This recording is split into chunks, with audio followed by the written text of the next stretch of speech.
Tas viss, ko jūs šeit redzēt, sākās pirms apmēram 3 gadiem nelielā angārā Rumbulā. Sākām mēs kopā ar kolēģi Zintaru, paņēmām mazu kredītu, paši visu remontējām, būvējām, bremžu stendu, aprīkojām. Klientu atsaucība bija lielāka nekā mēs bijām gaidījuši, un būtībā pirmajā mēnesī mēs sapratām, ka tās telpas mums ir par šauru un kad ir jāmeklē jau iespēja paplašināties. 3 gadu laikā esam izauguši par vienu no lielākajiem komerctransporta servisiem Latvijā, un tagad atskatoties, droši vien, ka tas nebūtu bijis iespējams, ja mūsu galvenajiem speciālistiem nebūtu bijusi jau iepriekšēja pieredze un zināšanas, kontakti, lai šo visu organizētu un attīstītu.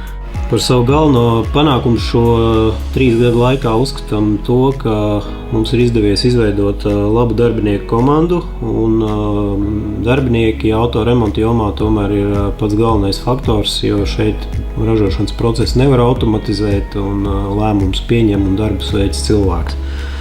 Tāpat svarīgi tas, ka mums ir izdevies izveidot plašu klientu loku, un jau ikdienā mēs apkalpojam vairāk kā 100 klientus. Strādājam mēs ar ļoti dažādiem komerctransporta un speciālās tehnikas veidiem.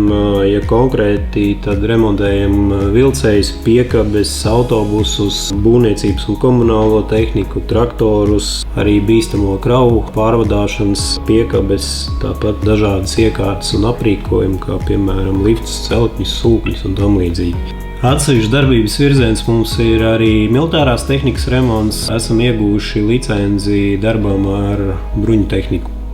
Lai samazinātu klientu transporta dīkstāvi, mēs ļoti plašu darbu loku veicam šeit pat uz vietas.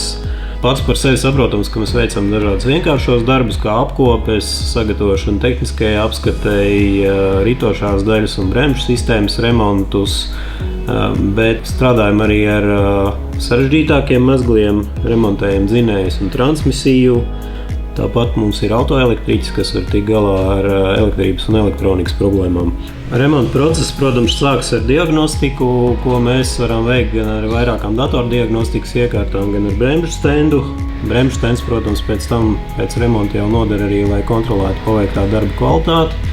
Esam ierīkojuši speciālas telpas virsmas apstrādē un krāsošanai, un tāpat mēs varam veikt arī plašu metāla apstrādes darbu, klāstu, griešanu, urpšanu, metināšanu, virpošanu, locīšanu un tam līdzīgi. Vajadzības gadījumā atsevišķas detaļas mēs izgatavojam paši. Nākotnē mērķis ir darīt ar vien sarežģītākas lietas, koncentrējoties uz auto pārbūvi un aprīkošanu, kā arī dažādiem inženieru projektiem. Lai labi ripo!